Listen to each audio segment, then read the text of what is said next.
Coming up on Mountain News this morning, we look to Bell County, where one community mourns the loss of 3 children and their grandmother in an early morning house fire. And more heartbreak in Floyd County, where one man is dead after a crash that officials believe may have been caused by yesterday's wintry weather. Plus, a family in Wolfe County is suing a gas company, saying their negligence was behind a deadly explosion last year. Dedicated to Eastern and Southern Kentucky, this is WYMT Mountain News This Morning. Good morning. The time is 5:33 on January 8th. I'm Madison Program. And I'm Will Puckett. Thank you for tuning in to Mountain News This Morning on this Wednesday. On this Wednesday, halfway through the work week, but the kids, some kids didn't have to go yesterday, so they're cutting their week short already. They were right back from Christmas vacation, and then we're right off again. Let's go to Brandon Robinson. Brandon, we're having a lot calmer day today than we were yesterday. Yes, thankfully, and I think it's going to be much quieter for the next couple of days, and we see some rain chances come into play just in time for the weekend. Let's take a look and see what's going on this morning.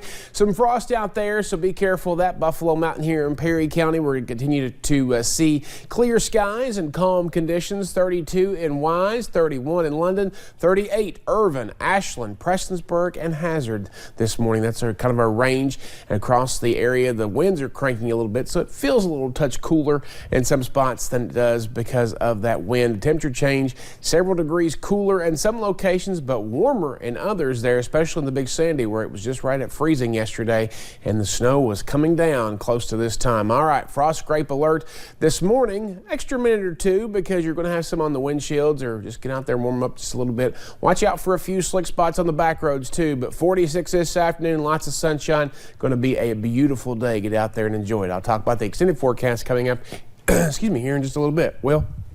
Alrighty, Brandon, thank you. Well, yesterday was a tragic day right here in the mountains after a Bell County grandmother and her 3 grandchildren died in a morning fire. Now, this is aerial video of the scene on Hurst Hollow Road, and as you can tell, it is a rural wooded area and not much is left of the home. The school those children attended set up a memorial in their honor.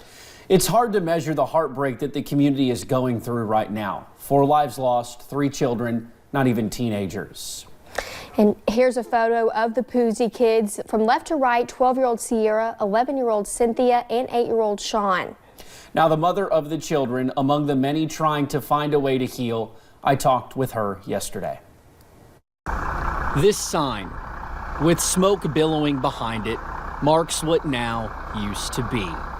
And all 3 of them was wonderful kids. With a fire truck running idle in the background, this house is all that is left of a home that sheltered 3 kids and their grandmother. I was praying and kept praying that they had got out, but unfortunately they did not. My 3 kids and my mother all died in the fire. This is Jennifer Posey coming to the home, where her entire world was taken from her Tuesday morning. I don't know. That makes me feel so numb. I just can't believe they're gone. She is the children's mother. She was nice. She helped anybody and everybody. Beulah Mullins cared for her 3 kids for the past 5 years. Sierra, she loved dogs and rabbits. She was the oldest, just 12 years old. Cynthia, she ran around, played, and hollered all the time and playing with her puppies. The middle child, only 11. And a little boy. Sean always liked to climb. I called him my little monkey. He could climb on anything. Only 8. 4 lives lost, and now questions with answers that may never mend the broken hearts left behind. Now, this loss has left a hole in the heart of this region, a void that will remain empty for a long time as this community attempts to heal. But we have already started to see that healing take place. And at Bell Central School Center, where all 3 children went to school, a memorial constructed for the 3 began to go up. Sierra, Cynthia, and Sean were as close as siblings come. Teachers here say their love for each other was unbridled. They were the most caring children and kids that had some of the most heartwarming smiles imaginable. In the absence of those smiles and that incredible compassion that leaves a hole in many hearts. But the people there at the school say that amongst the heartbreak, there is some peace.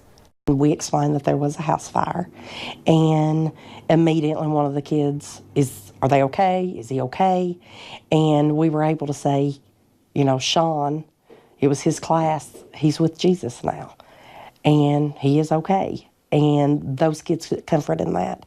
And that's what we tell our kids. They're so much better off, and if they could come back, they would choose not to come back because life is so much better where they're at than where we're at. Now, counselors will be at the school for the students and staff for as long as they are needed, and students plan on joining together and singing Amazing Grace this morning. Now, police have released the name of the man killed in yesterday's crash in Floyd County. Donald R. Tackett Jr. of Pikeville died during what officers called a nearly head-on crash during snowy conditions. WYMT's Betty Forbes has more. It was a morning of heartbreak. One of our deputies had just come out to work, had just left his home not just 2 miles away, 3 miles, and was involved in a near head-on collision. When Donald R. Tackett Jr. of Pikeville was driving on Bays Branch Road in Floyd County and veered into the path of oncoming traffic. We're just heartbroken for the family, and my deputy's heartbroken. He's more that heartbroken than he is any kind of physical damage that he got. Floyd County Sheriff's Deputy Kevin Johnson was driving the vehicle that was hit during the crash. Once he freed himself from his vehicle, he attempted to help Tackett, but it was too late. It's one thing that you hope you never have to show up on. You hope you never have to deal with it, but Tackett was declared dead on the scene, and Deputy Johnson was sent to the hospital with non-life-threatening injuries. But officers say they all left a little hurt. Yeah, I just recently lost 2 family members, so I know what it is to grieve, and so our hearts are with them, and they're in our thoughts and prayers. They believe weather was a factor in the crash, and they encourage drivers to be cautious as winter progresses. Don't take it for granted that it may not be as bad as what you think it's going to be, because I think this one got severe pretty quick. In hopes of avoiding more heartache. The things that we deal with don't stop for anybody, and they're going to keep happening, and we're going to keep going to them, and we're going to keep showing up. And keeping the community safe. In Floyd County, Buddy Forbes, WYMT Mountain News. Now, investigators say Tackett's K-9 partner, Lita, was also in the vehicle but was not injured in the crash. Meanwhile, in Perry County, deputies believe slick roads caused this crash on Kentucky Highway 451 yesterday morning. You can see the vehicle flipped over in a ditch. Officials say a woman and her daughter were inside at the time. We are told they only received minor injuries and did not have to go to the hospital. And a Wolfe County family is filing a wrongful death suit following a deadly explosion back in November. They claim Troublesome Creek Gas Corporation failed to respond to concerns from the family. They reported smelling gas inside their home, and in the lawsuit, the family says technicians from the gas company came out several times to inspect and told them it was safe, including the day of the explosion. Philip Suan and Albert Vanderpool all died. Firefighters responded to a large house fire in Coal Run Village Tuesday afternoon. A witness at Commonwealth Pharmacy said people were asked to evacuate the area as crews battle the flames. The mayor of Coal Run tells us it was a 2-alarm fire and luckily no one was injured. The cause of the fire is unknown at this time. And meanwhile, a small plane is still on the side of interstate in Montgomery County. You may remember it crashed Monday on Interstate 64 near the 108-mile marker by the Old Rest area. The FAA was expected to go to the site yesterday to investigate, and investigators say the pilot was attempting to land at the Mount Sterling Montgomery County Airport when he lost power. Police say the pilot has a leg injury but is okay. A pursuit in Louisville ended with a police helicopter landing on a busy interstate yesterday. Here's a look at the scene on Interstate 65.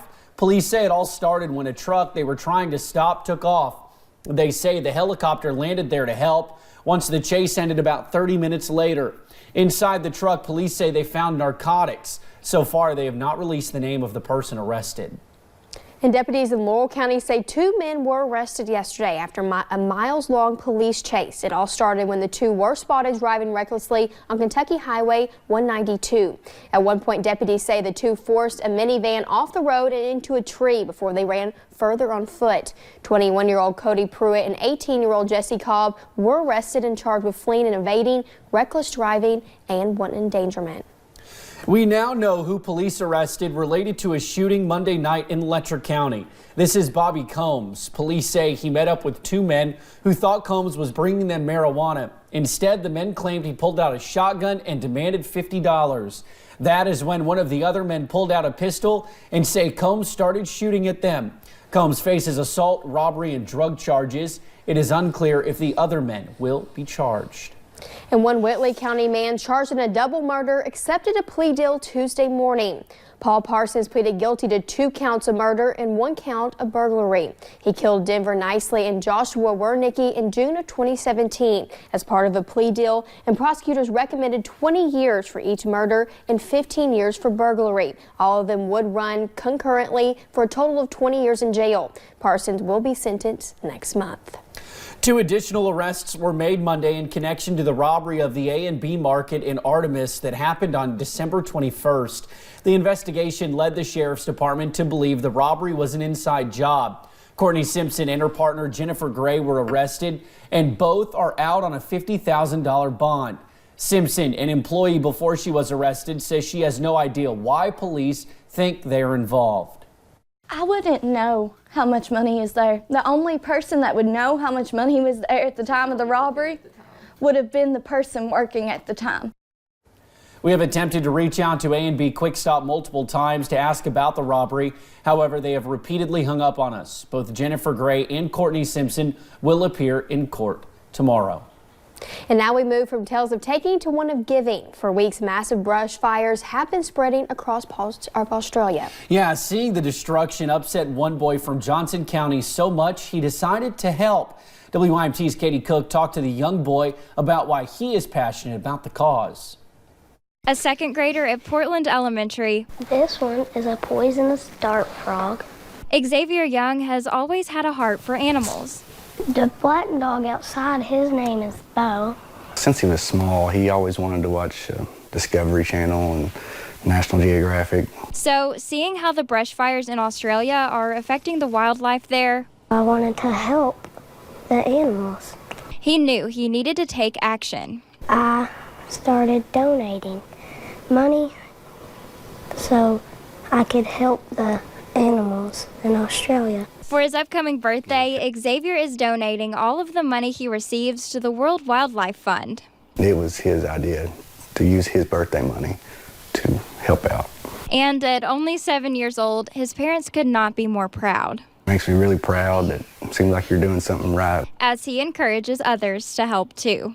My papa donated, my nana donated. Showing that you're never too young to start making a big difference. In Johnson County, Katie Cook, WYMT Mountain News. Xavier, you go, little man. Now he's celebrating his 8th birthday in February. A pretty good month for birthdays, I've been told. His goal is to raise $10,000. And later on Mountain News this morning, one country music group is saying their farewells for the summer tour.